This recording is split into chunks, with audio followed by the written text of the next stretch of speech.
Hello, welcome back, everyone. Here we are on the last Sunday night of August 2024. We have our esteemed panel here for Awaken Your Inner Genius. And by this time, we know you've gotten to know the panelists, and we have a terrific session here for everybody today. So, as we've been doing, we like to start with just a moment, but tonight we made a decision to have a silent meditation as it relates to the ocean sounds. And so, in just a moment, I'm going to be quiet. We're going to turn on the ocean sounds, and we encourage you to simply tune in to the universal heartbeat of the universe. You see the beautiful photo there by our own panelist, John Bonzel. And James, if we can roll the sounds, I will time it for everyone to get quiet for just a moment.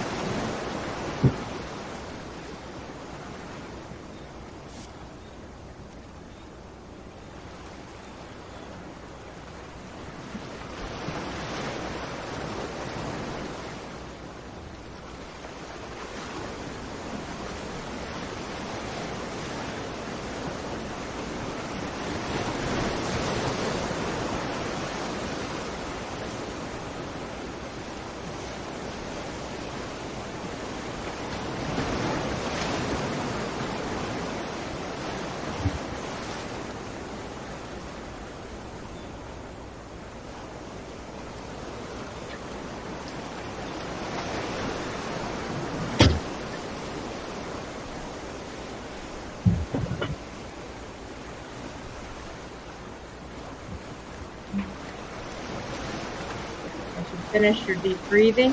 Find your way back to us. Thank you so much. Now, do know that on our channel, Awaken, here on Awaken Your Inner Genius for YouTube, we do have a 24/7 channel video that actually ties you into those ocean sounds. And I know I go to that channel a lot when I need some help in being grounded here today. So as we kick off today, I just wanted to remind everybody where we are here in August and share with you a decision that we made about going back. And while we have everybody else joining us in, do know that we want to start with questions. So while the image is being brought up about where we are in today's broadcast, I just want to ask our panelists or everyone to say a quick hello to everyone and just welcome this evening. Hello, everybody. Hi. What's up? That was a test to see if you all could say hello at the same time. Hello, Miss Lisa. Hello, Miss Linda. You know, when we have broadcasts like this, here we have all the way every single Sunday night we come together, and this is a gift of love. Tonight, we're technically on Unit 3, Lesson 12, where we're going to be talking about Q&A from the Russell students. But we did decide to go back, and hello, Miss Bonnie, sending much love here. We did decide to go back to just 3 pages in Unit 11 before we dive into Unit 12, and we'll do that in just a moment. So I want to show something right quick about a student spotlight, though. So as we do this, I wanted to bring up one thing. There is our former Chief Science Officer, Scott Vanderpool. I wanted to let you all know about his YouTube channel called 3D Frequency. He is taking the Russell science and doing videos to try to help people who are scientists understand the Russell work. So if you have any scientists in your family, I just wanted to say kudos to Scott. He's working hard on this, and a very big, gracious thank you. So if we would, for the panel, I wanted to have us go back to Unit 11 because Unit 11, right quick, was a really, really big channel. And so while we're waiting to see if there are any questions from the audience, hello, Miss Susan, glad to see you. And there's Miss Deb. I wanted to ask John, if you would, please read the top, that first paragraph in 220. You'll see where I have it starred and highlighted, going back to Unit Lesson 11. Very good. It is the residue of unbalance and all mismatings, which is the basis of every trouble in the world. Its ills, its frustrations, its wars, its sicknesses, enmities, bankruptcies, and all other effects which we call bad or do not like to have happen to us. This residue of unbalance in our civilization of today is our immediate concern. The measure of it in every man's life and in nation and international relations is the gauge of our present status of world disunity, which places the world in a low state of its unfolding. It is far from its balance point between its spiritual and physical expressions. It is at least 1,000 years away for the masses, but fortunately, a probable 10% had arrived at its very door. Those who are among that 10% will fully comprehend these teachings and apply them for their own transcendency. But to the other 90%, these teachings will have no more meaning than the Moonlight Sonata would have for a man of the jungle. Whoosh. That's powerful stuff, Kimberly. Powerful. It is powerful. And that's truly when we were preparing today, Ken and I, we were going back to this end of this unit 11, this lesson 11, and it was incredibly powerful. And Jim, I'm going to ask you, if you would, to go ahead and read that next paragraph. Where it talks about the residue of balance. And as everybody is listening, if you'll just tune into the words, because there's a lot of layers and wisdom that we'll discuss in just a moment. The residue of balance. Unbalance. Pardon me. The residue of unbalance. There is no unbalance in balance. The residue of unbalance is the answer as to whether there is such a thing as Satan or evil or sin. Everything that man calls bad or evil or sin in his life is due to his own inability to balance his actions or his life. Ignorance of God's presence in him is the cause of that. Therefore, he hurts himself and blames it upon an evil being. As man unfolds his spiritual nature, sin and evil disappear in the measure of that unfolding. Every illuminate has described as the very first symptoms of his illumination that all sense of sin and evil and shame disappear. All right, those were some big thoughts here. So John, I'm going to ask if you'll just comment on those two paragraphs, and then I'm going to ask Ken to chime in, and we're going to go to Jim and Jackie. What are your thoughts? What would you say to someone who's reading those things for the first time? Here's what I would say to all of us on the panel and to all of those that are listening to us this evening. What we're taking on is a great responsibility. This message is one of a kind. It's never been delivered in this format as a balanced message of science, love, and human relations. And so the Russells have been able to lay the groundwork for us, give us a picture of where we are collectively as humanity, and a small percentage of us will get it. So if you're willing to take on that responsibility to enlighten yourself, and to the degree that you enlighten yourself, you will enlighten the world. So that's where we are collectively as a group. And, don't let it overwhelm you, but it's a tremendous responsibility to take this knowledge and then to live it and then help our fellow man. Well, I'll hand it to Jim, but I would even say more than a responsibility, a privilege. To me, it was such a privilege and an honor to find this work and to begin having conversations around it. And I found that was very, very close to my heart. Jim, your thoughts?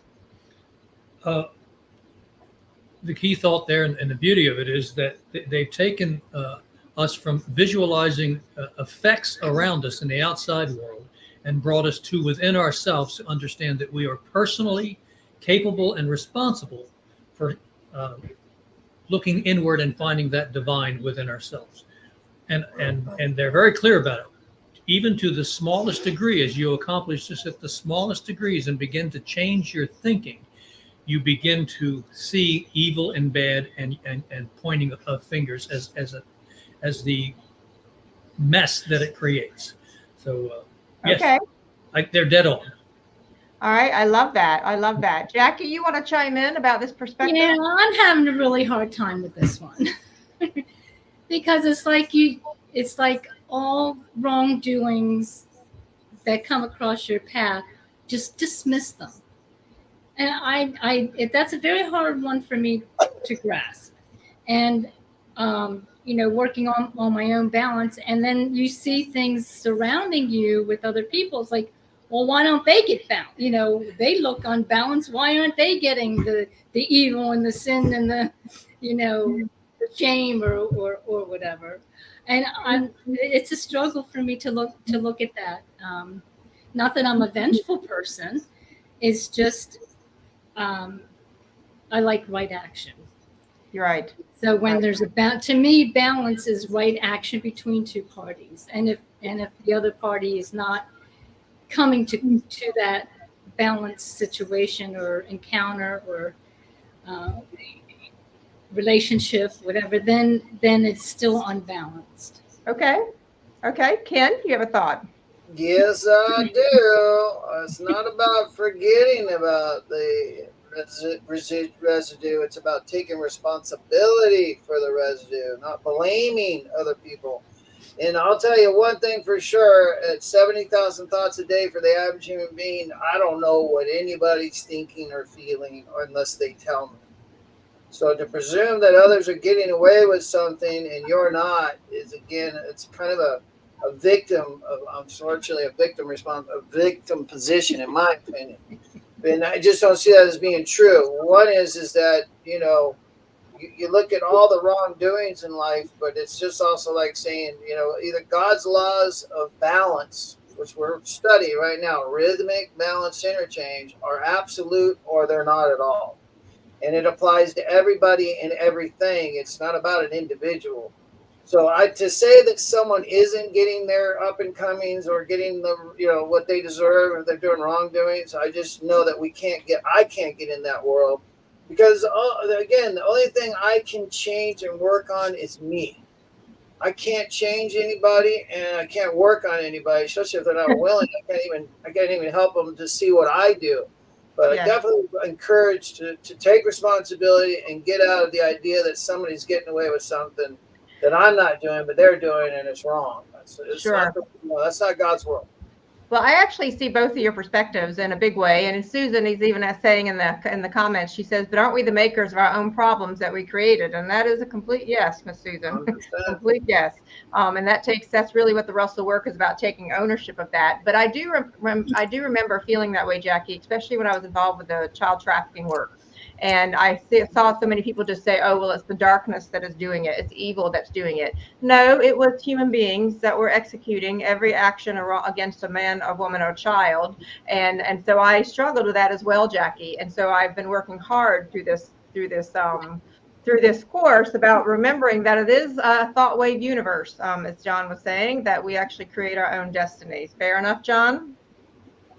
Yes, ma'am. That's what we have to realize. And, it's not finger pointing or looking over this person or somebody got something over on you or whatever. Just like Ken was saying, of those 70,000 thoughts you're going to have today or tomorrow, of those 70,000, which ones will you give a thought body and which ones will be balanced? Which ones will be loving and giving towards your fellow man? So that's what I would kind of encapsulate this thing into. Sure. Well, and Rita chimes in saying maybe also using the evil thoughts as a helpful feedback mechanism to let us know when we're out of balance. Very, very good point here, Rita. And I actually want to take us to the last paragraph here on page 220. And then I'll ask Karen, she's got a great video ready for us this evening. But it says, you can see by the tremendous residue of unbalanced there is in every human life and every human institution, how very primate the human race is and how far it is from even an approach to unity. And remember, unity is impossible without balanced rhythmic interchange between every transaction of life. So very, very powerful. Karen, do you have a thought before I keep us going on 221? Yeah, that just kind of goes back to, as I'm working on some of this stuff, when nations do not exchange and there's an equal unbalance, people become either some get rich, some get poor, and we'll never have peace on the earth. So to me, when I see the imbalanced interchange, and that's why he talks about why there's divorce and so many things where things don't feel right with ourselves, we're not in rhythm, it's not equal. And so that's what comes to mind as I was working through the stuff. Sure. So Karen, we've got a great visual journey that Karen's pulled together for later on here in today's broadcast. I wanted to scroll to the bottom of 221, and we did briefly mention this, and I just think it's a good visual as we continue here. And all of you, I'm going to be asking for some feedback and some questions. So please feel free to place that in there. But if you could, John, just remind everybody, what is this that we're seeing? They were using this as it relates to music, but I'd like everybody to begin thinking about the fact that we live in a thought wave universe. In the wave lies the secret of creation. John, what is this? Right. So if we look at the graphic, right? So we'll look at letter A, universal rhythm, 1, 2. That is the universal heartbeat. So in that universal heartbeat, it doesn't get any attention, right? So when you take a breath in and out, you don't think about your breathing, your heart beats, right? It pumps, pushes and pulls, and you don't give that a thought. And that's because it's balanced. So if you look at that diagram, right, you see the two hemispheres, right? But what you don't see is the invisible part of the bottom and the invisible part of the top. So those are actually spheres. Now, so you go down to B, right? So we're adding another beat. We're adding another beat to that rhythm, but it in itself, it's still balanced. 1, 2, 3, 1, 2, 3. Okay. It's kind of a harmonic balance. But woe and behold, man, so you break that one, you go over to the jazz rhythm, and you can see it's all over the place. So that's just the example of the different waves, rhythm, harmony, music, how it ties in. There's no good, bad, or indifferent, but it's just, that's just the way it is.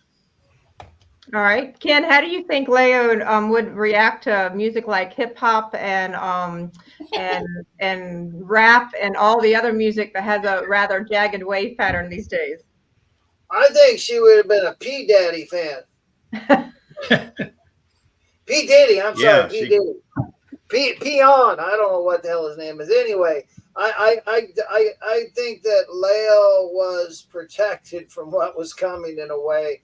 I hear stories certainly about just when she would come down from the mountain into this the little town of Waynesboro, and you know, back even in the 60s and 70s and towards the end of her refolding, which would be the 80s, that it was just to hear music back then just shocked her and was a shock to her system. And basically, that I don't think that she would. I think she would have felt like we were really going to a primate, back to the jungle state, we were at a tipping point, like a lot of us feel.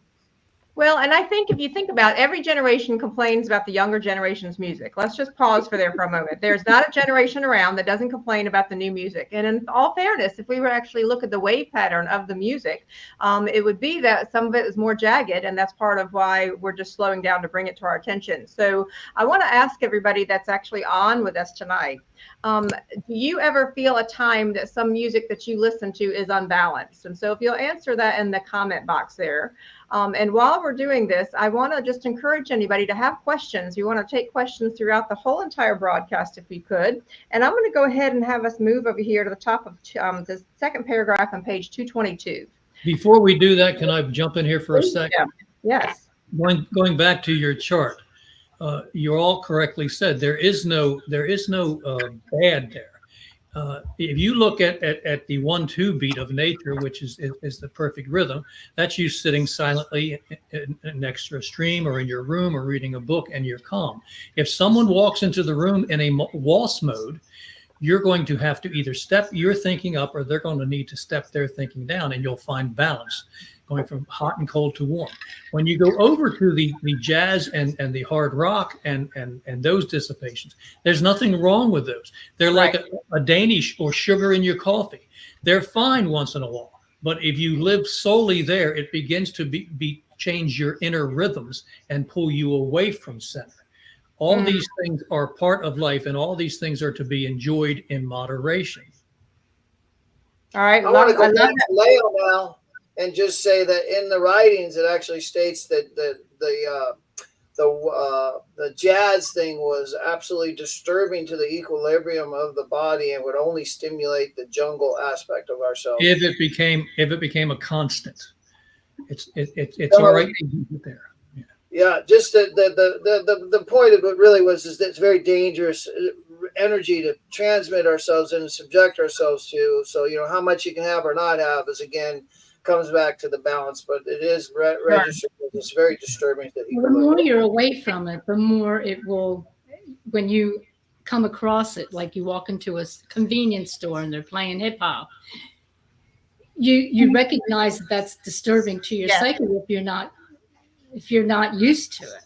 But if you're used to it, you'll start dancing. You know, it's just a different. I think when you hear those cars driving down the road that are booming that bass, I don't care who you are, it's disturbing your equilibrium. It's a disruption to your senses that you're not inviting in, yet you're being subjected to.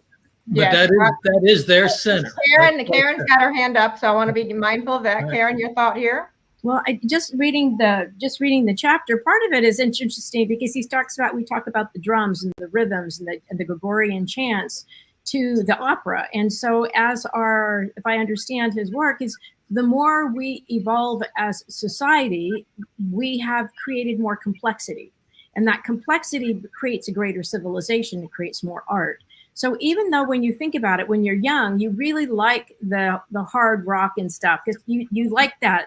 But it's also the evolution of our own souls. As we get older, we don't like it as much. Mm-hmm. We may reflect back on our own generational part that we like, but again, it's not only it's a youthful to age one, as well as it as a civilization. And the more complexity something is, like something like activating the genius and actually helping the genius, because they're the ones that actually advance civilization. Sure. It's that, again, advancing that complexity and actually appreciating it. Well, if you think about it in our life, if you want to look at it from our youth to as we get older, as our youth, we have actually less complexity, meaning that we have less responsibilities. As we get older, we're handling a lot more responsibilities. So we have less tolerance for unbalanced things because it shakes up our equilibrium. So if you were thinking about that, as far as that's why so many of us will go to more silence. Bonnie makes a lovely comment, says, makes you wonder what the Russells would have thought about country Western music. I kind of like it. I like the balance. Tolerated it. Well, John Denver visited Leo. He was a Russell student. So, well, there you go. There you go. So here's Rita says, thank you, Jackie. One thing I do not care for is going to restaurants and stores that play disruptive music. If the music feels unbalanced, I remove myself from it. And I appreciate that, Rita, because I think that's what a real lesson for all of us here. Part of why I wanted to go back to this segment is what we're all being invited to do is recognize balance in the universe and unbalance in the universe. Because when we recognize that, we learn how to move ourselves into balance more often. Would you say that's true, John, as we go to the top of 222? I would. So okay. So what I'm looking at is if you could read the top part of that says, we still continue to say. Absolutely. We still continue to say to our students that the entire principle of creation, with all of its secrets, lies in every wave unit of light. We cannot teach you anything beyond that, for there is nothing to know beyond it. All of the knowledge you can or will acquire does not exceed the knowledge of how to reach the balance amplitude of the wave in your every transaction and in your life, and return to the stillness of its beginning for repetition. Your life is just a series of experiments in trying to learn that lesson. Civilization as a whole is also stop there, John. So I want to have you go back. So that your life is a series of experiments in trying to learn that lesson. James, if we could scroll back to the image. So John, translate this, if you would, from music to us walking our life, living our life right now. Is the goal for us all to be able to figure out how to live that version A? You know, Leo made or shared with me a great thought, is that, you know, we want to live a balanced, happy, joyous, loving life, right? And we don't want to put all these restrictions on ourselves to where we forget that we're here to enjoy life. Okay. So again, there's no right or wrong. And Jim made the point, you know, it's okay to dabble over there. And if you want to tap your knee to a country song, or if you want to just, blow your brains out with different kinds of music, great. And like they said, it's just all episodes of learning, right? Yeah. Trial and error. And eventually we'll all get to the same point. But I want to go back to something, if I may, Kimberly. Please. Is that we never mentioned the 1,000 years away yet. And I thought that was important to kind of give us to know where we are, where mankind will be as a whole, and then that'll allow us to play our role in how we can accelerate and add to that advancement. So anyway, I know that was a little off subject. But. No, I appreciate that very much. So I'm glad to hear about balance, because I can't give up my 80s music. So as long as I balance my 80s music for the Moonlight Sonata, I should be okay. Yeah, you want to live. You want to live in an 8-track though, is it? Hang on. You want to live in A. It's an 8-track, Kimberly. Just a minute, John. You want to hang on a second. You want to live in A in your daily life, and in your home and in your works. You want to move through life and work in B, in rhythm with other things, and the 1, 2, 3 beat makes you want to move, and then you want to play occasionally in C, but you don't want to live in C. Okay. You don't want to live in B. You want to live in A. Okay. I'm with you on that. So Ken picked me up from the airport the other night, and I knew it was true love when he had an iced tea ready for me, and he actually had 80s on the radio because he knew that man was happy. So he got a lot of points for that. So that was after such a nice guy, man. I'm telling you. Hey, Ken, just when we're ready to give up on you, you do something like that. Hey, man, I just want you to know, I put Moonlight Sonata on, I put it on repeat, and that's all I listen to all day long, 24 hours a day. Yes, he does. Beautiful. I will. Well, like what I think what we're hearing here is interesting enough. It comes back to that RBI, rhythmic, balance, interchange. It's all about balance. And we must be careful when we enter that stage, because it can get that barbaric side of us going. That's the Karen? Yeah, I think the one thing that they are saying, the entire principle of creation was from the wave of light. I just want to go back to remember that in that wave of light is the chemistry, is the rhythm of the wave, is the color of the wave, is the chemistry of the wave, and it is also the color of your food. It's a color of your mood. It's a color of your chakras. So understanding all of these things. That was me. I turned it off. I don't know. I had to restart my computer, and it's like now everything's back on. I have to turn it all back off again. Sorry about that. So anyway, within that, the whole idea is everything is in the wave. Everything, our thoughts are in the wave. Our moods are in the wave. Our chemistry is in the wave. The way we interact with each other is still in it's all in the wave. Yes. I 100% agree. Okay, so we're inching close to our very first break, but I want to mention a couple of things. We would like to ask everyone who is listening here tonight, please understand that for every broadcast, we have anywhere between 50 and 100 people that stay on with us. And you don't see that on all the numbers of where you might be, because it's broadcast across TikTok, Instagram, Facebook, YouTube, and very, very exciting. Very, very exciting as far as understanding that. Now, what I would like to I would like to find out who in the audience does have a copy of their home study course. So we wanted to get a feel for how many of you have it. So if you'll let us know that, because I want to remind you all, if you would, to on page 223. How are they going to let us know? Are they going to give us a thumbs up in the comment? So while they're doing that, on page 223, I wanted to bring your attention to this second paragraph, because it was a really important one. I'm not going to read it there, but it was very important talking about the one idea of creation. So I know we have one person who's got their home study course. So thank you. And I'll come to those other comments in just a moment. I do want to scroll down, James, to where I have it highlighted, because I wanted to bring something up to everyone. We encourage everyone to get a copy of their home study course. Linda's got hers as well. Deb has hers. And I'll ask John for a moment to comment on this. But Leo and Walter said this: we will devote the 9 following units to the giving of this higher knowledge of man's greatest unknown secret of sensation and consciousness to you, and as simple words and diagrams as possible. All right. So we've got a lot of people. So John, why is it valuable to have a copy of this home study course? I have mine here. I carry it with me all the time. There's 12 of these little units. Do know that there are scholarships available to it. You can certainly email me, faith@philosophy.org. And for the rest of you, we have a link there below. But John, why is it important? Here's the thing. For right now, it may not be imperative for those listening to have a home study course in front of them because they're listening to us read it and discuss it. Okay. But this is not for us. Okay. This is for our audience. This is for them to have their own personal home study course because, and I want to say this over and over and over again, it is a personal journey. It is. This is a course in self study.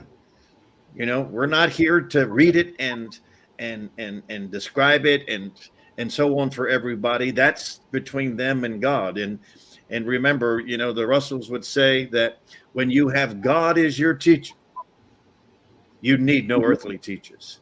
So you have to trust in that. You have to develop your own sense of what it is. So without a home study course, you know, whatever we say this evening, by the time you wake up tomorrow, you're going to forget what we said, and you'll have nothing to reference it to.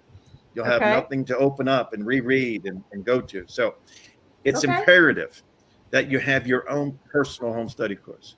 James, thank you, John. James, if we'll go to the panel here. And what we also want to recommend is we know a lot of people are cranking along with us and they're very excited. I see that one of you has received the home study course, but you're getting one per month. So know that you'll be catching up soon enough. No worries. Thrilled that you have less than one.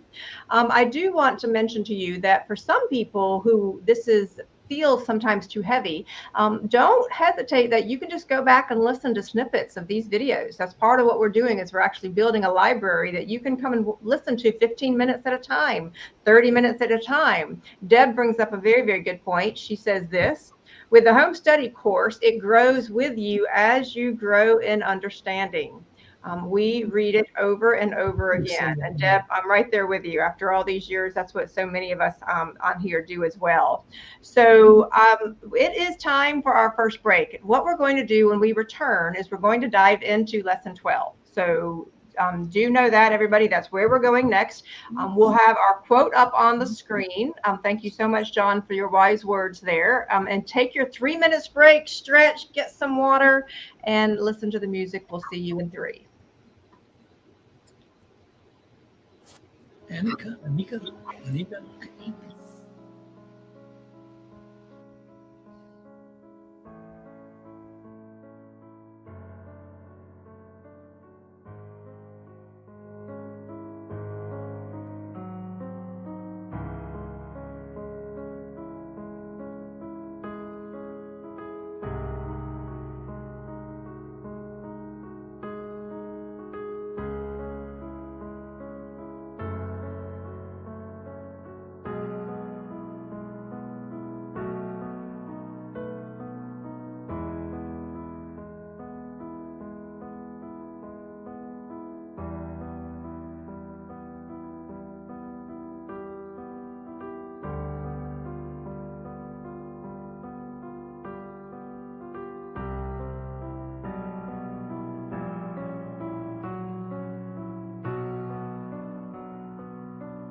I asked.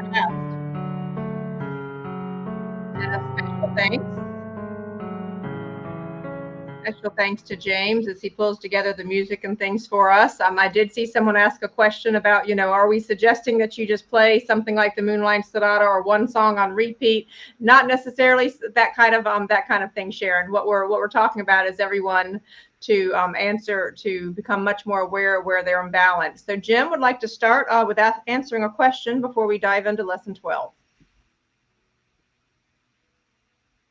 Jim's on mute. Okay. Oh, hang on. Okay. I want to answer Akita, I believe it's pronounced Akita's question. Aika?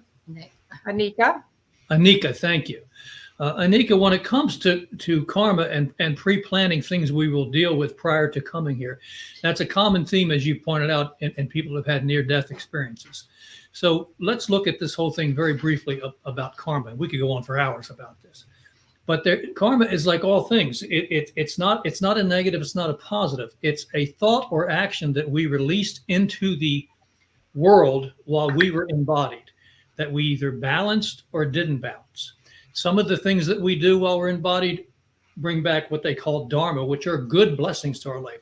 Some bring back karma because it's our job as the issuer of that thought or action to balance it. Most of us have had multiple lifetimes. So there's a lot of unbalanced issues out there.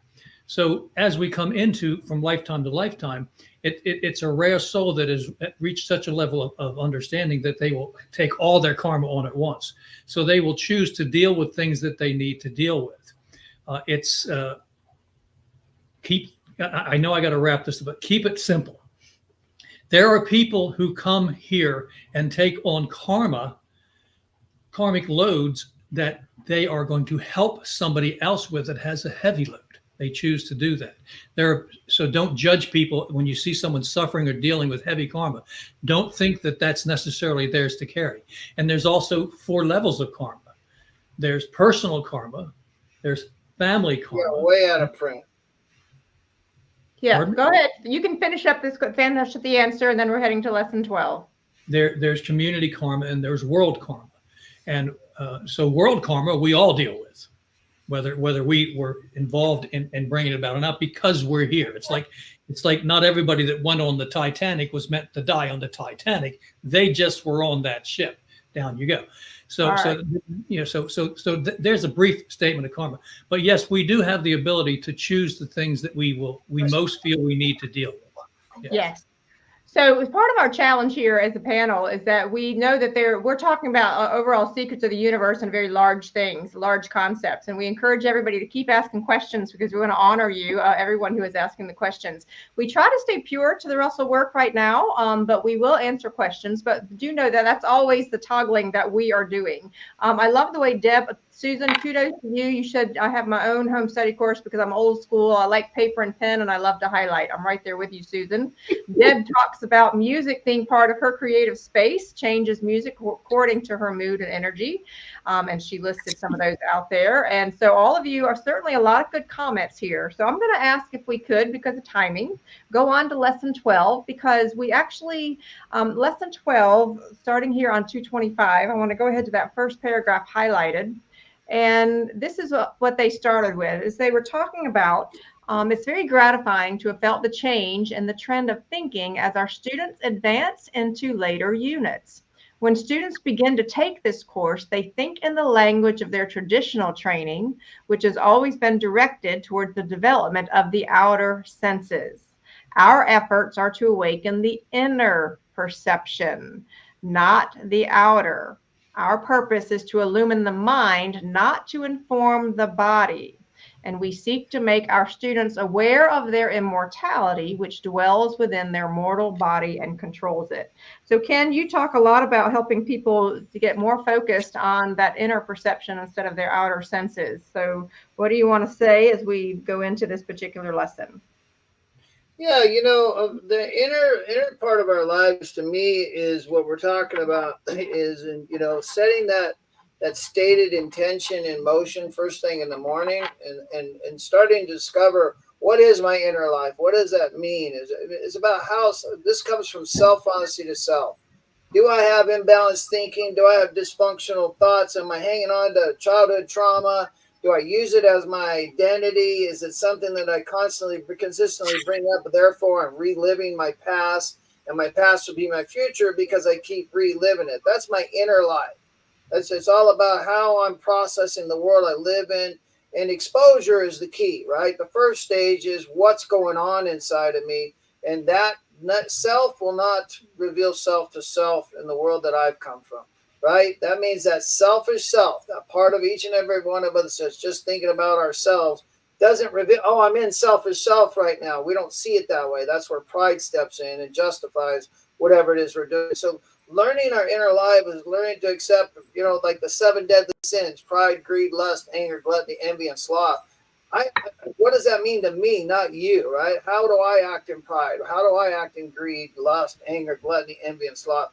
That's learning about my true inner self. And we call that, in recovery, we call that an inventory of who am I? Like, right? What are the good things and what are the bad things? And that's about what that inner self is finding out what can I work on, what do I want to work on, and what's holding me down that's inside me, not outside me.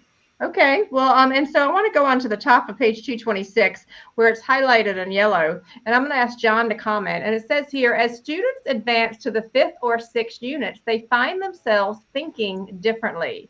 And the words which express that different thinking become more and more familiar to them as they gradually become more transformed from outer thinking to inner thinking. And so, John, if you would comment to that, and then I see Karen is commenting. Thank you so much there in the chat box as well. So, John, what happens to someone's thinking as they go through this home study course? Well, what's happening is the Russells are trying to make people aware that they're not just a body. Okay, they are an immortal soul. They are a God being. And that thought alone paralyzes people. Leo said the most difficult thing for any person in the world is to accept their divinity and then live it. So that's what they're trying to do here, is to get people to make that separation.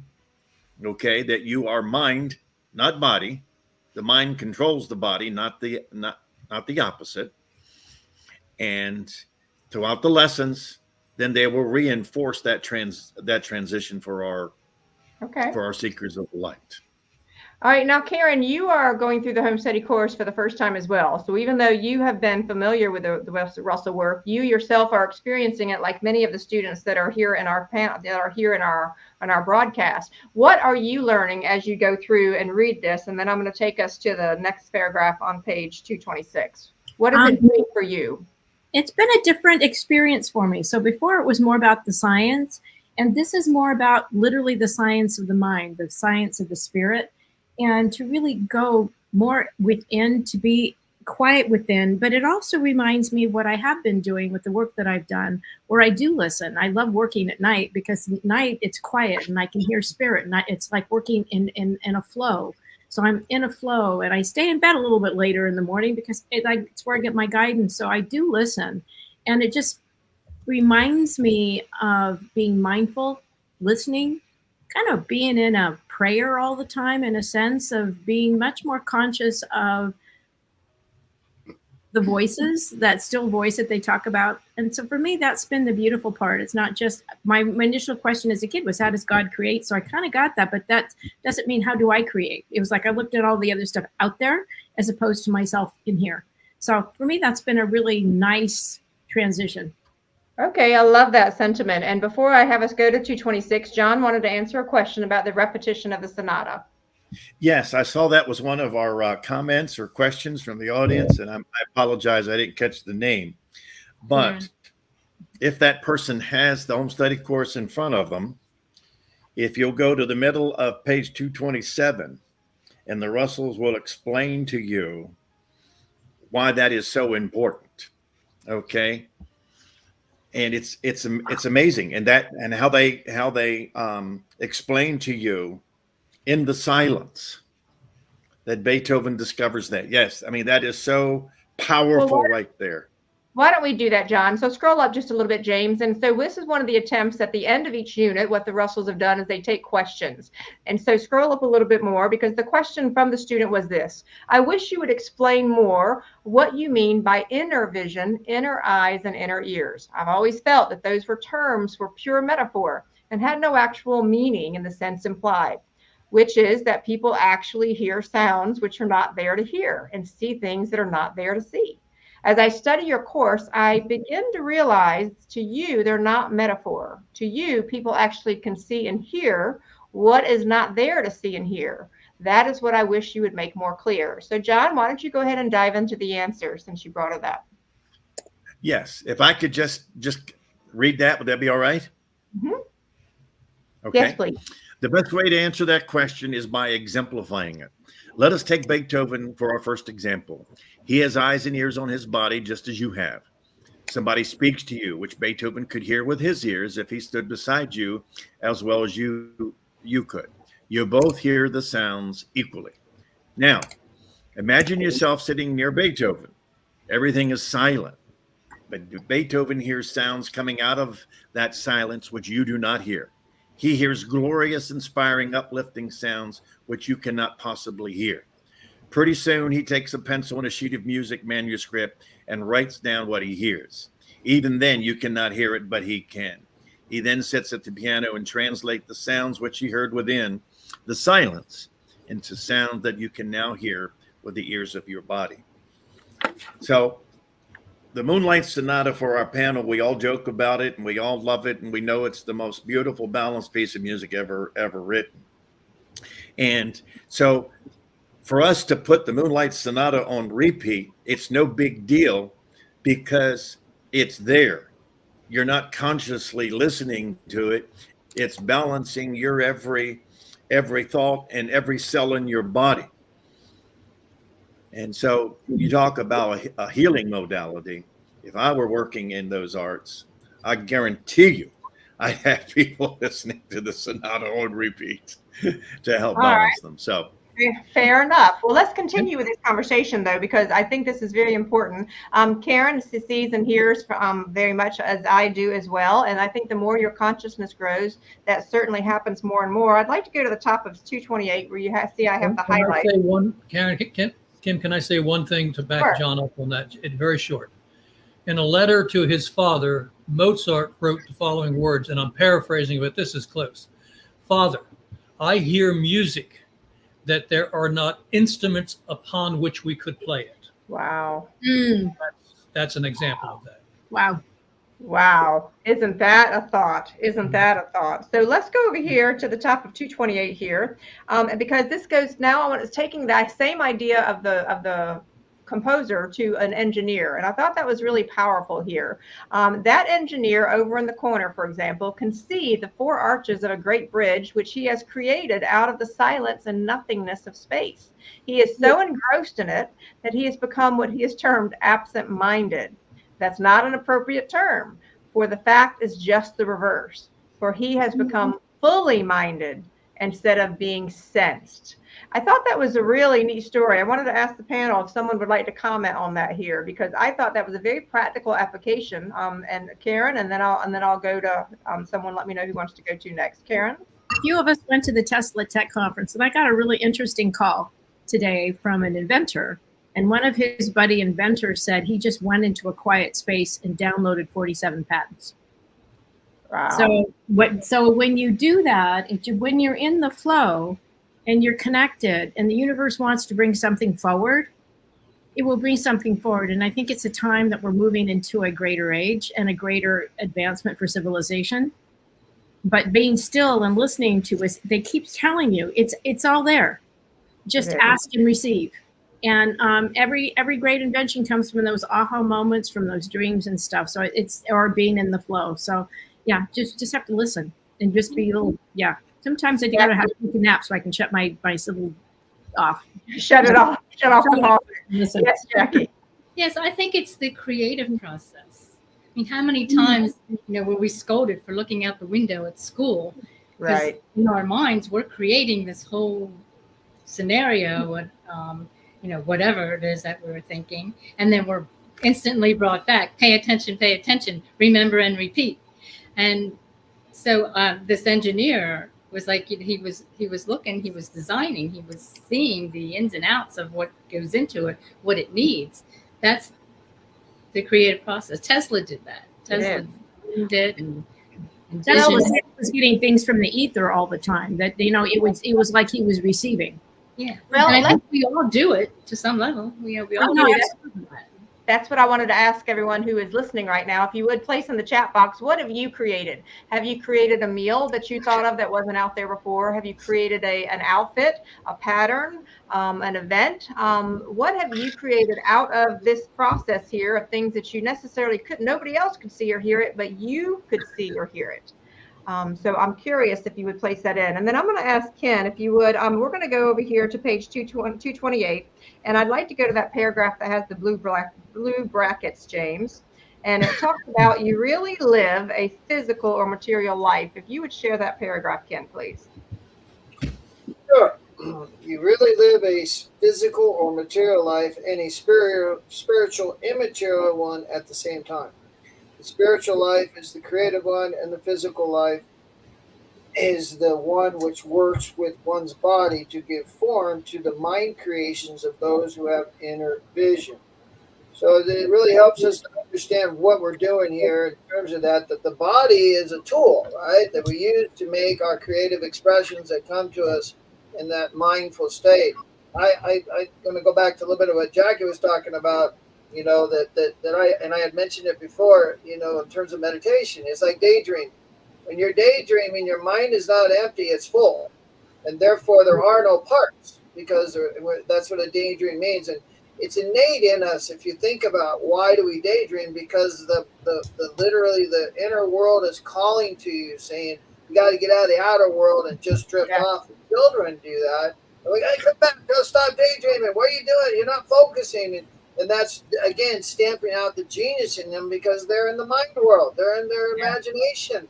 And we're saying, hey, come back. You got to go to the classroom. Look at the chalkboard. Remember this. Compare that. And we don't realize. And the same thing with ourselves. If you don't think you're a meditator, just think about daydreaming. And remember, when you daydream, in terms of that, what we talk about is, remember, the state of God's mind is a perpetual state of ecstasy. And so is yours when you're one with that mind. So in order to get into that state, it's just desire to know ecstasy in this moment. And usually the greatest way, the rhythm to get there is love. So love, right now, you got to remember something. Mozart also knew how to write music, knew how to read it, trained himself to be able to hear that music. The music was always there, but if he hadn't learned how to write, Mozart, as it's saying there, can write the notes on that musical chart. He can hear the music without being played in his mind. So that's a lot of training when you go back to that Renaissance time. And yet we look at, why don't we focus? We're such an evolved civilization. Why are we not doing that anymore? Where is the Renaissance? I was talking to Kimberly about that. When have we created a great genius since the early 1900s? Quite frankly, we mentioned Tesla, we mentioned Russell, we mentioned Walt Whitman. We can talk about Mark Twain, but where are the greats today? Where are these mystics, these minds that are going beyond where man has ever gone before, and bringing back that inspiration and those ideas? And that's what this movement's about, is awakening that inner genius in each and every one of us to realize Beethoven and Mozart were no different than you or me. The only thing that separated them was their desire to hear and know music was greater than mine and yours, because of what they produced, not because of what they thought, but what they actually produced. So those actions become real important. The spiritual is there to help you manifest through the physical. Well, and so let's honor some of the creations that are in our chat box here. Susan says, I love to draw and create colorful mandalas, so therapeutic. Deb talks about my book series for young readers and adults based on the Russell teachings, and they come in a spiritual flow of manifestation. Love that, Deb. Please place the links to your books that are for children there. We want to celebrate you. Deborah says, I create something new every day, and my response is to life and what shows up in every moment. And Deborah, that really reminds me of something I did in one of the programs at the museum with John 2 years ago, was that every day is like a brand new canvas. Isn't it, John? Every day when we wake up, this is a canvas of our life. What are we going to paint on it? That's it. I was just getting ready to say those words, Kimberly. Beautiful. Yes. I would go even further to say that every thought you have is a brushstroke to the image of what your life is going to be or not be. Thus, the thoughts become very important, that they're harmonious and balanced. We come back to that balance. If I have imbalanced thoughts, I'm going to paint ugly strokes of the image of my day and thus my life. So if you don't like the way you're feeling, you just heard it, because the brush strokes you're using, those thoughts, are not harmonious and colorful. They're dark and dull, and they're leaving you in that dark and dull state. Jackie, I'm coming to you in just a minute. Bonnie says, mosaicing and sewing after cooking meals for 50 plus years. Things pop into my head when I'm not thinking about it because I've opened my mind for it. I absolutely love that, Bonnie. Jackie, what did you want to add? Yes. Well, it was kind of a takeoff from Ken's comment about where are these geniuses now? They're here. They're just being hidden because we're being bombarded by everything around us to suppress it. Don't recognize the genius. Don't do that. Listen to what we have to say. I'm sorry. That's just, it really is that. But I'm trying to go beyond it and rebel against it, or before something, before creativity, before opening and recognizing someone else's genius. These young people who are badgering themselves because they think they're bad people because they're not getting the mainline stream. They want to follow their own inner genius, and they're being taught that that's not the way to go. It's like, You're right. That goes back to Walter Russell's work, where he talks about do not do that repetitive thing where you can answer $64,000 with the $64,000 question, because that is not genius. That's right. Genius is when you're actually listening to that inner voice of God and you're manifesting and having. And I want to put people think of genius as only like the super geniuses that create things, but genius comes in art. Genius comes in music. Genius comes in athletes. Genius comes in the creative tapestry. Genius is when you open up yourself to a creative idea across a great big spectrum. So I think the problem is when we think of genius, it isn't everyone when you can activate it and you're not, as you say, Jackie, clustered and put into a little box. So I there's plenty of it out there. It always surprises me everywhere I travel. There's plenty of it. There is. You're 100% right. Love the conversation tonight. Deborah has a comment. She said, it's truly an honor to be here in physical form. So let me do that really slowly because some of us lose sight of that. It is truly an honor to be here in physical form, dancing with the physical and spiritual realms constantly, with the ultimate goal of bringing those realms back together in absolute unity. Yeah. Beautiful. Beautifully said. Deborah can sit in for me next week. And Susan, you had some gracious comments. Love to hear the conversation in that. And every new day, as Susan says, I've been given a clean slate on daily reprieve. So I want to bring something up to us. If we think about each day as a canvas, okay, because Walter's artwork, it was so incredibly beautiful. And for some of us, we have painted over our canvas over and over and over again. So perhaps there's a time that we think about maybe this next chapter of our life, this next season of our life, maybe we need a new canvas. Just a question for the group, just a question. So I wanted to have us answer one more question before we go to our next break. I'd like to go to the top of 229, please, James. And the question, Walter and Leo are really big about answering questions from students. That's part of why this is so important to keep that here, is some people claim that an idea must be fully conceived in one's mind before trying to give it a body. And others say that all bodies are created by the process of reasoning, which means one step at a time, in which each step you take tells you what the next step should be. Will you comment on this for my enlightening? So, John, if you would, please read that next paragraph or two. Yes. And the Russells say, every idea must first be conceived as a mind creation before becoming the body form of that idea. Bodies unfold from their seed patterns. The whole of the oak is in the seed of it. The oak does not just start as a part of an idea and then add more and more to it. The whole idea is in its conception, and all of it is enfolded in the mind record of that idea, which we call a seed. One creates only that which one knows, and he creates through mind control over body. But what we mean that every brushstroke which is added to any unfolding idea is done knowingly and not reasoned experimentally. I will share a comment that Leo shared with Gemini. And, she never wanted us to feel that we couldn't do something, or if we had to ask permission, or what, should we try this or this or that.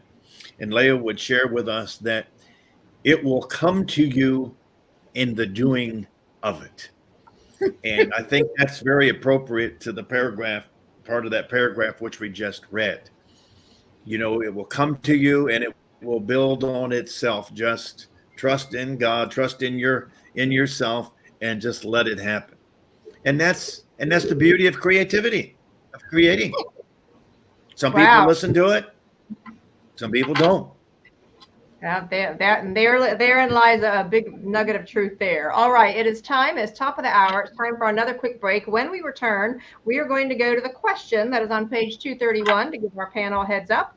For everybody else, please stand up, stretch, breathe, get some oxygen, and enjoy. We'll see you in 3 lovely minutes. Need something, babe?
All right, if you can hear us, if you'll find your way back. So I don't know about you, but it sure does seem like time is flying by here today. Lots of good discussion. And before we go and continue with lesson 12, James, I'm going to ask you if you can get ready to share some of the comments that we've received on previous videos. Are you ready? James is working on that now. So we take all James. Hi, everyone. All right. I'm ready. Yes, please. All right. So, yeah, give me just a moment. And yeah, I just wanted to share some of the lovely comments that we've been getting for the past 15 shows that we've done. This is our 15th show. Wow. And Oh my goodness. Wow. Yeah, we've been at it for a while. So give me just one moment. I'll pull those up. All right, here we go. So this is our little back office on YouTube that shows us. These are just comments from YouTube. So some of you are watching from YouTube, some of you are watching from Facebook or Twitch or all of the million platforms that exist nowadays. But I just wanted to share a few of the comments just to thank everyone for joining us on this journey. So we got a comment here from Tanya in Orlando. I'm really enjoying the course. I can better understand things that I was studying on my own. I appreciate the opportunity that you were offering. At first, I found it strange that in Karen's video, red had longer wavelengths. And blue a greater concentration of waves, higher frequency. But thinking about it, I imagine in red concentration, the structure is more rigid, without movement, dense. In radiation, the movement is greater, free, expanded, and consequently the space is larger. This is a question that maybe somebody could hand. I haven't even read this comment until just now. Maybe this is someone could answer this in a moment, but I'll move on to a few others. Can I? Let's go ahead and move sure. to the other. Let's go ahead and move to the other comments first, please. Go ahead. And all right. So I started the home study. This is from Molly, H9259. I started the home study course in April, but just found your channel. This series has made me feel more like part of a family of souls where I can learn from those that are wiser. Thank you. I also admire the organized and artful way that you are presenting the message. So that's, a big plus to Kim and the rest of the panel. Just listened for a second time. This comment is from Jeannie or Jean, I'm not sure. Jean Hall, 3226. Just listened for the second time. If Kim and Jim were not clarifying and softening the content, I would have given up by now. Thank you. Thank you Jimmy, for your contribution. Loving all of us there. She's loving all of us. Keep going. That's why you could have just bypassed that one, James. I'll take her later. That's why Kim wanted me to read the comments for that. All right, we've got a lot more really good ones, but I'll just share. We've got some negative comments too, which happens. I met Leo at Swannanoa when I was 20. She spoke to me for 2 hours. It was magical. It was magical. Yeah. All right. Who was that? Back up a little bit, James. That was Grace on the York. On the York. Grace on the York 1424. Yep. Well, she's so we know what age she is. Yeah. Well, there you go. So, just wanted to say a gracious thank you to everybody, and then we'll ask some panel members. Karen, you wanted to quickly comment because I'm going to keep us going over here on page 231. Yes. Well, you think the man is the seed, so he's not as dense. Women actually manifest the seed. The woman is the one that actually takes matter, the matter, and just think of your belly. When you have a baby in there, it takes that matter and takes those particles and condenses it into a baby. That's incredible. So the wavelength of the blue to the red is the density between a thought and the manifestation of an idea. Okay. Any of our seasoned Russell students want to comment on that one? I'm good with it. Okay. I would get into science and get scolded, so I'll We're trying to save people. All right, so Ken, I'm going to ask you if we would. We're going to go over here to 231, and if you'll read the question, please, talking about what does inspiration mean, as James brings that up. 231. Yep, right there. Thank you, James. Scroll up. Ken, you're on mute. You're on mute, Ken. All right, great. Go ahead. Yes. Ken, can you join us? I'm with you. I'm reading. If you guys would pipe down for a second, you hear me. That definition shows how little idea of talking to God is understood. For that is what inspiration is. It is the language which God uses to talk to man. Early writers spoke of the Bible as an inspired work. It meant that certain prophets or mystics had supernatural powers which enabled them to interpret God's commands and instructions. That is not literally true, for it is not supernatural. It is natural for everyone will in time discover their own divinity and be able to talk to God at will from moment to moment. And that's the ultimate goal that we're all arriving at. And the inspiration we're talking about is much of what you've heard here in conversation. If you're a cook, think about it. You put love into your food. Anything you put love into is an inspirational concept. That's an inspirational action.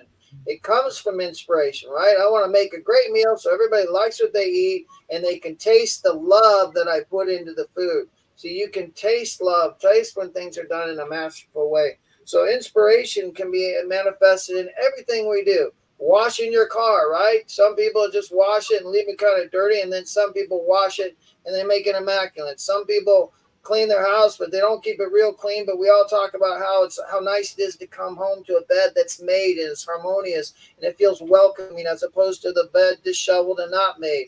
So those kinds of inspirations that we're talking about can be happening in everything we do in life. It's not just set aside to make a masterpiece of music or art. Those are what we call geniuses, and the culture of our life comes from those things. That's why we look at this culture stuff. But inspiration is a beautiful thing that everybody has the right to, everybody is born into, and you do inspired things. It's finding those things that inspire you. I think that is so important. And I'm inspired because I'm taking the actions to follow through. That's how I know inspiration.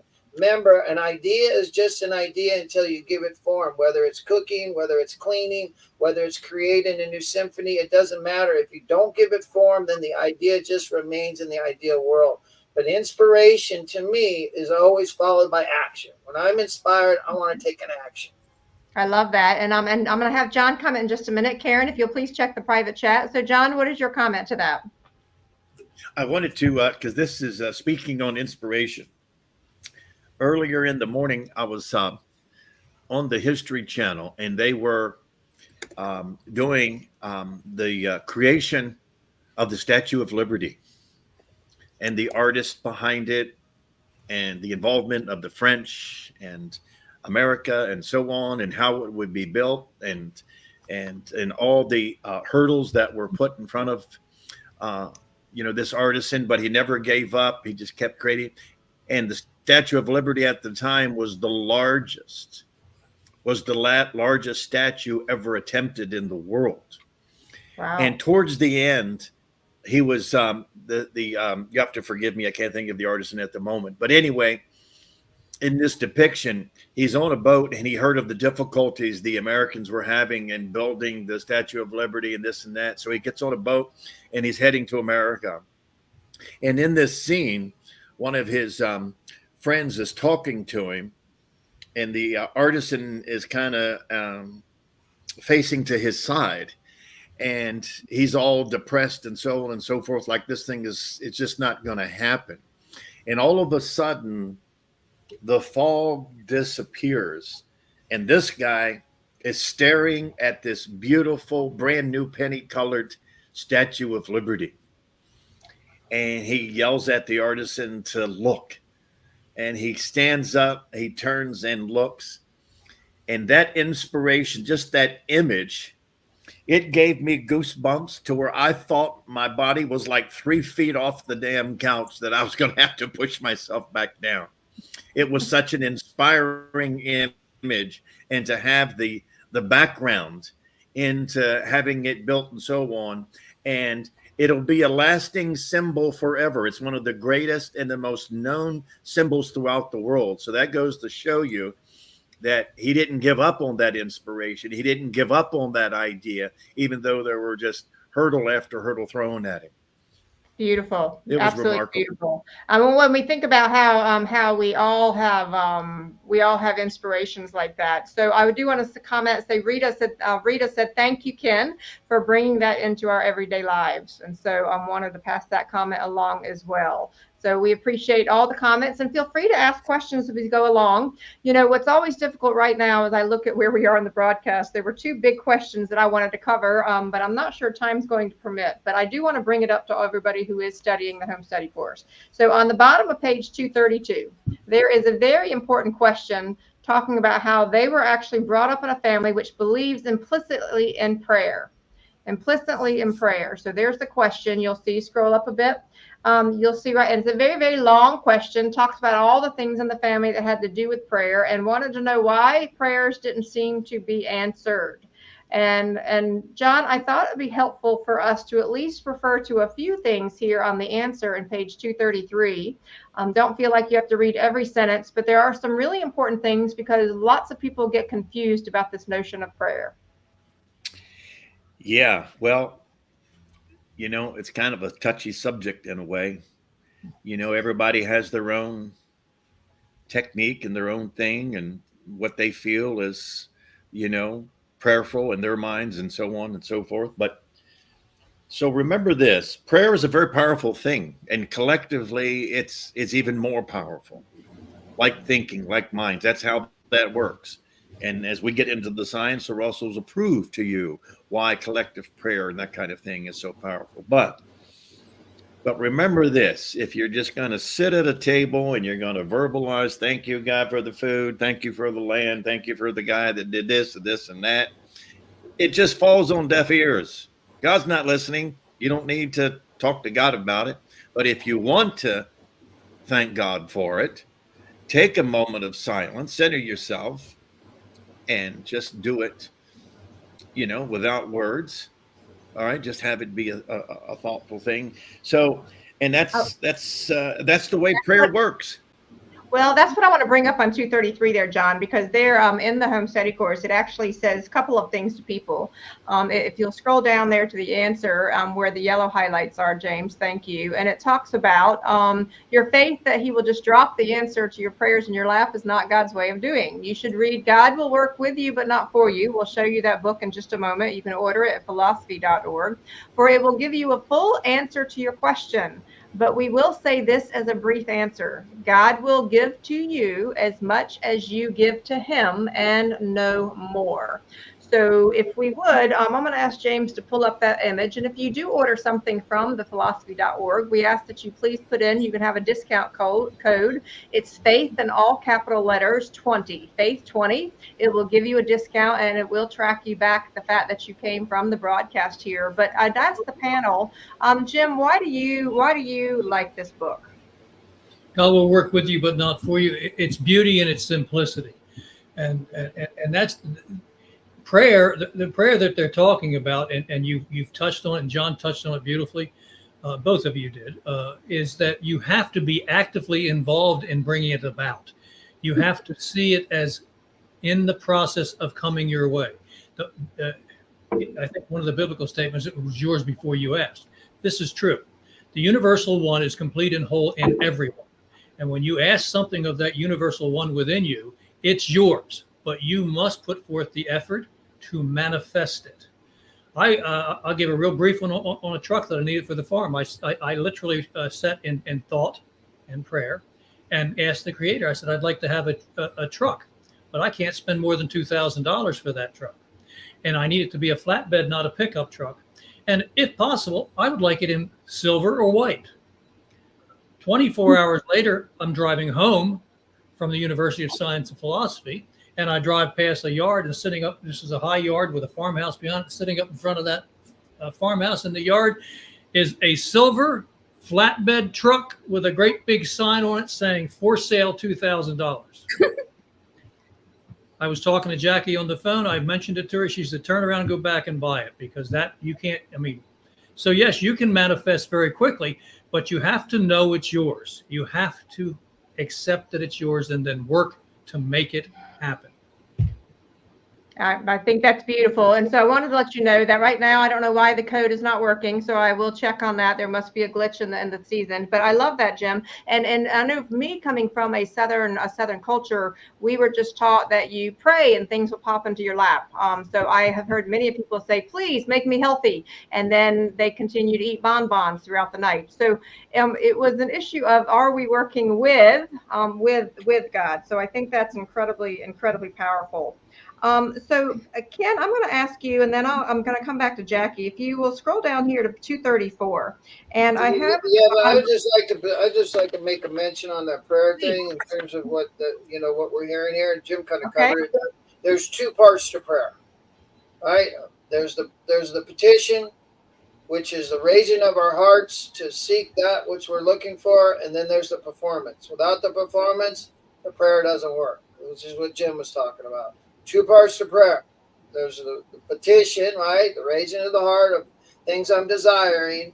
And then the performance come, as Jim's saying, is now you walk knowing that's what will happen.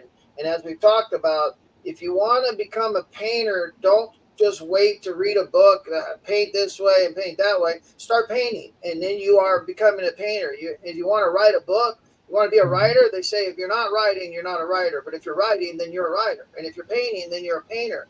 In terms of that, that's the right. God, I want to be a painter. Can you help me to understand the color palettes a little better? The performance would be I'm going to go study color palettes and start playing with it to see how I can make those blends. So two parts to prayer, right? The petition and the performance. I'm going to pipe in for a second, because over and over again for me, if I just had to move and I needed a miracle, and I got the miracle, but it was, I have to look and do, and then the miracle will show up. If I sit and just wait and I have no action, I have no energy whirling around my world, then nothing really does show up. And somebody makes in the comment counter to your beliefs. And so I can believe that maybe that will happen. I'm always surprised, because it's always like, I'm not going to say I'm not surprised. I'm still surprised. I'm always like in awe, and I'm always in prayer and saying thank you. But I always know I have to make the effort to go out and look and do and whatever. And what shows up is like a miracle. But if I don't do the effort, and if I'm not out there, it doesn't show up. So I agree with that. I just had to put that in there. So anyway. Beautifully said. Beautifully said. So there are so many things that could be said. They had so much more. I really want to encourage anyone who's studying the course that last lesson of each unit is that Q&A. And so, John, if you could just chime in, and then I'll ask Jim to add to it, why we're answering the students of answering the questions of students so important to Walter and Leo Russell. Well, the first thing is that it was their lifeline. It was their reward for putting this home study course together, to have that interaction. Now, you got to understand, we're going back 50, 60, 70 years, whatever it is. Okay. And these young kids today, they call it snail mail. that cracks me up, snail mail. But anyway, it was rewarding for the Russells to have questions, so that the work that they're doing and the information that they're getting out, that people are interested enough to ask the questions, and for them to answer it in this form. So yeah, it's quite rewarding. It's just like for us, when our audience, asks us a question, that's a wonderful feeling for us to know that you're listening, and that you're inquisitive, and you have enough desire within you to want to ask a question and kind of move it forward. So that's how I would answer that. Jim, anything you want to add? Yeah, question is moving forward. That's a clear example of people that are moving toward that which they want to know. And it's fine to ask questions of other people. Now, ultimately, the deepest form of asking a question is to ask it directly to the source within. But yes, you can reach outside of yourself to like people and get their opinion, but you don't want to limit yourself to other people's opinions and their understanding of something, because they might not know as much as they want to think they do, and you may know more in some cases. But yeah, they're using their own strong arms to glean knowledge by asking questions of others. Okay. And Leo thrived. She lived for those letters. They were her joy, communicating with people. And some of them were very long letters. As I've gone through the archives, these were people who were very dedicated, the people writing letters to Walter and Leo, and then their response to them. So Deb says sometimes underlying beliefs run counter to the prayer request. There's a lot to be said for that, Deb. Very powerful. And Susan has a question of Ken before we go to page 237. Ken, is it correct that prayer is two parts, the petitioning and the listening? The action. As I just stated, it was a petition and the performance. Okay. All right, love that. So Yeah, if there's we, also a timing involved there, Kim. Go ahead. Well, Well, God's not a genie where you make a wish and you find everything. The performance, as Karen just said, is I've got to go out and look for it. Had you not looked for the truck, Jim, you wouldn't have found it. That's true. And That's the performance. and that happened in 24 hours. I've had things that I have It's not prayed. about time. It's not about time. Know. Well, timing is important when I allow, when I say give a prayer to God saying that I would like to manifest this or manifest that, I do my best to allow it to come in God's time. I'm open to that. If it be thy will is always the best way to put the stamp of, I'd like to do this. This is the performance I get. If it would be thy will, please guide me and make sure that I'm on the right page. Because sometimes we pray for things that we may not be ready for or we're not ready to come in our lives. So I believe it's always important to say, if it be thy will. Yep. I've gotten things that I prayed for and I go, oh, you were right. I shouldn't have asked for that. And I got it. Jackie, you have a thought before we go to 237? Yes, I think when prayer is heartfelt, you have gratitude for it already being in your presence. And when you have that mindset, when you do go out and you're driving by, you'll see the truck. Otherwise, you just pass right by it. You start to recognize all those opportunities. John, you can vouch for that in all your antiquing. All the things that you've come across, like, oh, yeah, I was looking for something like that, and then you would find it. So it's a matter of that gratitude and realizing that it's not outside of yourself. So you're not asking God outside of yourself, please give me this, please give me that. It's more like, I'm grateful for you showing me the way to this, like it's already there. And I know it's a hard kind of concept to grasp, as part of your daily routine, but I love it. I absolutely love it. All right, moving to page 237. Yes, John. I thought I would, as the cosmic gesture, I thought I would bring a little humor to this subject to give people a prime example. So when I met my beloved Karen 18 and a half, almost 19 years ago, we came to find out that we both had almost exact prayers of meeting someone with certain qualities, this and that, this and that, this and that. And so anyway, so here we are 19 years later. And before this, but Karen discovered that in her prayers, she left out the specifics. She was too general in her requests. Yep. So what she got, is what she asked for, and she realized she left out some details. So tell that woman, be careful what you serve for. My heart goes out to her, that poor girl. Yeah. All right, good to have a sense of humor. I am trying to move us to page 237. We'll see if it lands this time. So as they were wrapping up their Q&A here, I want to go down to that second paragraph, and it says, later in this course, we will tell you the greatest of all underlying principles of a living universe. Please note the phrase living universe is balance, all caps. We will quote from the Divine Iliad God's words in which he said that if he could give man but one word, that one word would be balance. And if man needs two words, those two words would be balanced interchange. If man needs three words instead of two, those three words would be rhythmic, balanced interchange.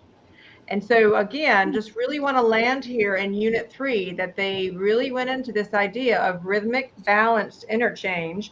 And I wanted to scroll down a little bit more to their 237, James, because it continues where I have it yellow highlighted. And it says these three words, and more especially the one word balance, are the very foundation of every aspect of life. The higher knowledge which we are giving in these lessons is based upon them. How well you may comprehend them measures your power to act them. You are the sum total of your actions.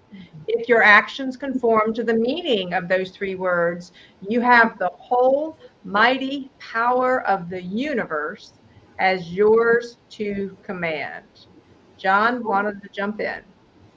I wanted to address the earlier part of the paragraph about the living universe. And I just wanted to comment that science believes that the universe is experiencing a heat death, that it's a one-way system. But because they can't see the invisible, because they can't see the undivided, all right, that's what they conclude. I just wanted to bring that up because by you mentioning that, that's critical for the audience to understand that this is a two-way universe seeking balance. Because just think about it, if it was an out of balanced universe, the chaos would be so phenomenal. You wouldn't be able to do anything. So thank God for balance. All right, Literally. Karen, you have a comment? When you think of that, you think of hot and cold. If things were only hot, hot, hot, hot, we would just burn up. So if there wasn't a season, you have the winter, you have the four seasons. They bring a balance to everything. And when I think of the other thing that you're thinking of, John, I think of the seesaw. At the museum, there's a seesaw. And Kimberly always invites you to sit on the seesaw. And if somebody really heavy is at one end and somebody's really light, you're just going to go, whoa. And so, when somebody carries a heavier burden in life versus something, it creates an imbalance. And so we're looking for balance in life. We're looking for that ease. When it's together, it flows nicely. When somebody's taking too much of this or too much, it creates an imbalance. That creates war. It creates divorce. It creates these things. When there's not a paying attention. So Ken, thank you for paying attention and giving her key and playing the sonata, because that balances her. It brings her to a place of peace after being gone and exerting a lot of energy. You're actually helping her with her resource. So, all those things are important in life to create that. So that's my thought on that. Very, very powerful. So here we are at one of our favorite times of the broadcast. So we are getting ready to go into what we call a break, but it really is just time for our visual journey that Karen has so lovingly pulled together for Unit 3. Enjoy, sit back, and you haven't seen this one yet. This is brand new because she had been pulling together all of these things from the month. In the meantime, go ahead and jot down your questions. James, are we ready to roll the visual journey? And I will say I'm going to keep adding a little bit more to that because there's some more yummy things, but I just wanted to say that. All right. Yeah. Go ahead. Let's roll.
Wow. So let's have the whole panel up. And so before we go into it, Karen, I know this is an ongoing journey of creation for you. And then I'm going to ask each of the panel to comment. And I know we'll be making some changes and updates to this, and then we upload the final version to YouTube. But what inspires you when you pull this together? I just like to go page by page, and I like to kind of see the sequence of the ideas and the flow, and the invitation that he has between cross cultures was one. And it didn't make any difference what side it was on. The concepts were the same, especially when he was talking about Jesus to Krishna. And then the idea of the divided. So I try to find things where things that may seem complex become simpler. And so you can visualize them in a way. And the part is always trying to find the pictures that have the feeling tone of what I'm sensing from the work. And that's always kind of the hardest part. So yeah, I got a little bit of work to do because I've been moving and all these other things. But the last couple of days, I've sat and been able to be at peace a little bit more with less interruptions. And it always brings me to that stillness point of like, go within. And that same thing Ken said, go to that inner child or that inner dialogue you have every day. Thank you. Such an incredible gift. Commentary from the panel before I bring up some comments that are from our viewers. I appreciate all that you put into it, Karen. Thank you. And you can miss. Slow it down. The cards are not up long enough to read all the titles. Yeah, Some you know what? I agree with you. But And lovely otherwise as we continue to. Well, there's so much to absorb that it's absolutely stunning work. And so it's like, let it seep in, give the viewer a chance to really appreciate what you're doing, because it's very inspirational. And the quotes you're pulling are very good, and the graphics are unbelievable. So it's such good work. Really, I would like to see more air in it so they could, give time to really, what does that statement mean, or that principle? Just absorb it and then watch the graphics. It really helps you, I think, to merge into the concept with the visual and then feel inside what those words mean. And so the longer I feel as an advanced student, I know these words. And I'm sitting here wanting to absorb it. I'm really liking to saturate in it. So I would like a little more time to just absorb it. Jim? I find it's beautiful.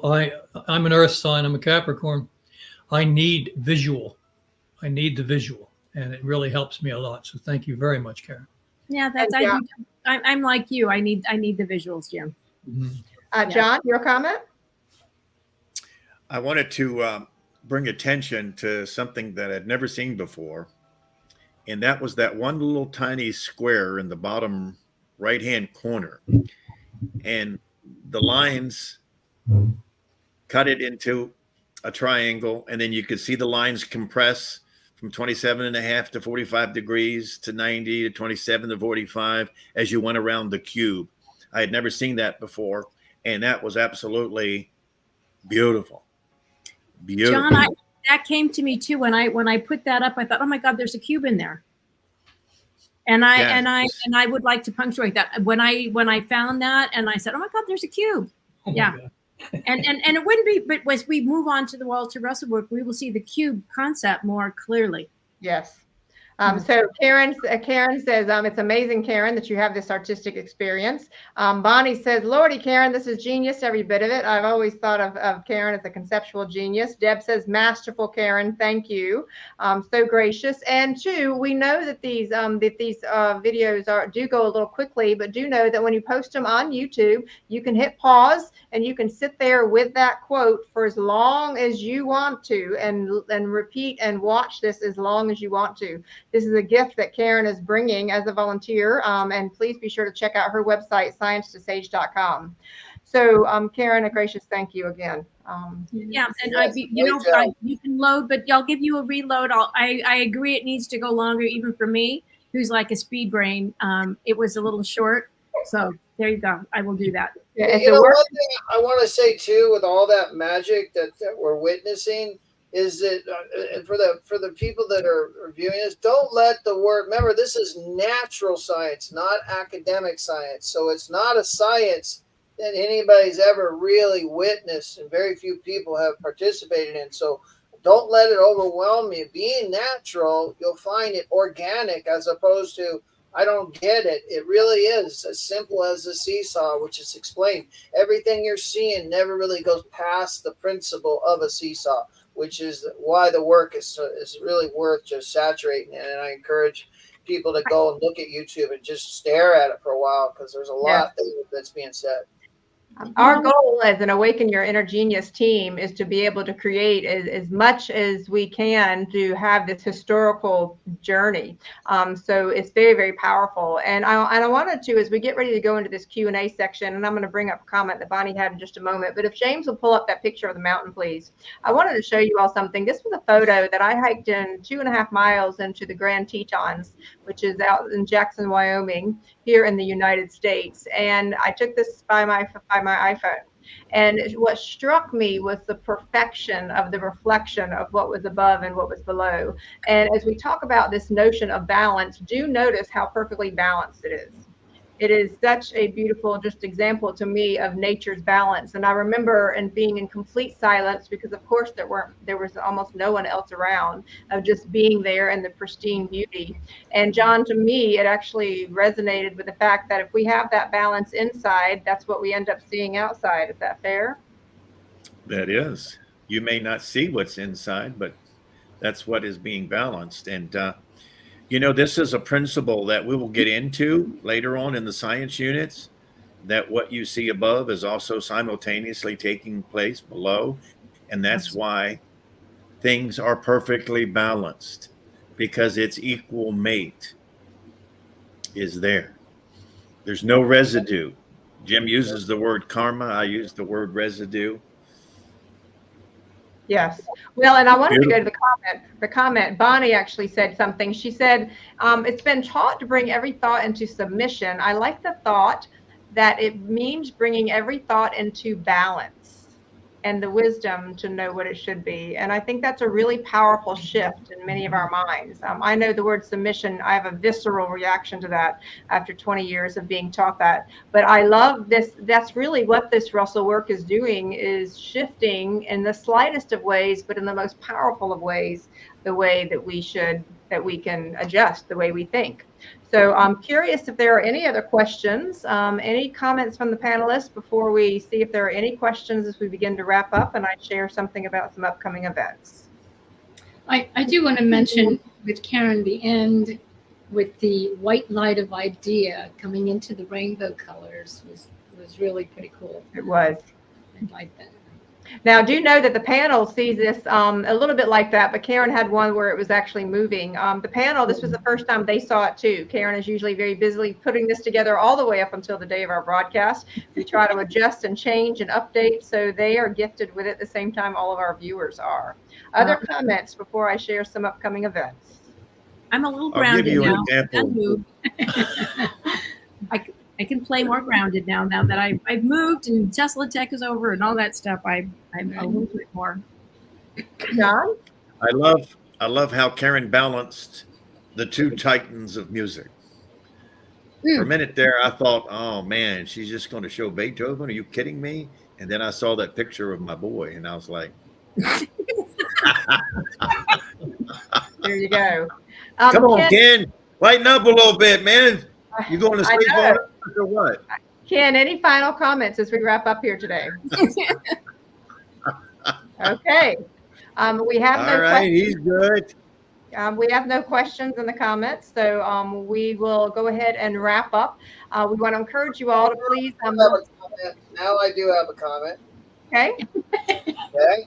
Now that you said that, listen, the people that are online, and even if you aren't online and you come around, the home study course, and what we're doing is giving nuggets. We're trying to take the bumps out of the road, but the mission is that you would take what we've just overviewed, go back and read that unit now over the course of this next week, come back next week and have questions or insights, or tell us what you got out of it, and or any questions you might have, because without those questions, it really is hard to, as you heard from Lael and Walter, one of their joys was to read those questions, because it lets us know what you're getting, what you're not getting, what maybe we can refine or not refine. And most importantly is, did we get a number on how many people actually have this home study course that are on? We did that earlier this evening. We had a handful of people that had it. Absolutely. So, and I want to encourage people that if they are having any, we don't have a solid number. We had them all mentioned earlier tonight. So I would encourage anybody who's listening to really get into that. It's in the print, and that print comes alive when you work with God like we're talking about, and read it with God. It will absolutely come alive. You'll start to have a vocabulary you never thought was possible. This stuff that seems unpalatable will become more than palatable. It'll become a part of your vernacular, a part of your being. It's sort of like listening to Beethoven, which John is talking about, and listening and looking at this visual journey. It touches you inside. And so it's so important to have this literature in your hand. And, you can do it monthly or whatever, but I really encourage that part of the lesson. Otherwise, what we're doing here is we're not going through every single line or every single paragraph, which if we did, it would take a lot longer. So the key is to come back, please, with some questions and some insights about what you're getting out of this. It really helps us to help others. Go ahead. All right, well said. So just a couple of thoughts as we're wrapping up. If you want to send us an email, we've got the awakenyourinnergenius@gmail.com. We can direct you for those of you that might need a scholarship to be able to get the home study course. There are lots of ways to be able to do it, so please join us. Just a couple of things about upcoming events. Wanted to mention to you that we've had 2 events recently. Let you see that there. So Ken talked in July. I spoke at the museum yesterday, and it was a terrific experience, and we'll have those videos up and share those with you as soon as we can. Wanted to mention something to you. So homecoming is coming up at the Russell Museum the last weekend of September. You can find that out at philosophy.org. But I wanted to highlight one of our past Russell graduates. Marco Williams will be speaking there. He was there with us in January of 2023. He'll be speaking as well, and is pretty excited and has had some life-changing transformation since he left the Russell experience. And so it's really powerful to see what people do with the Russell work. Wanted to mention to you that we're going to start, hard to believe, September is right around the corner. So take a look at where we're going. We have a big month in September. We'll be going into Unit 4, which is more advanced. Luckily, we have 5 Sundays. So you'll see that we'll attempt to go through lessons 13 through 16. And then we're going to leave that last Sunday for whatever needs to be covered up. Margaret Rue will be joining us again at some point in September. She was hoping to be with us here tonight, but had some laryngitis. So do know that we're diving into September. So a gracious thank you to all of you here this evening. A gracious thank you to our panel. A thank you to James, who handles so much of the details behind the scenes. And most of all, a big thank you to all of you that are with us tonight, as well as in the future. So everyone who's listened from TikTok, Facebook, Instagram, YouTube, look forward to seeing you on next Sunday night. Sending you all much love, everybody.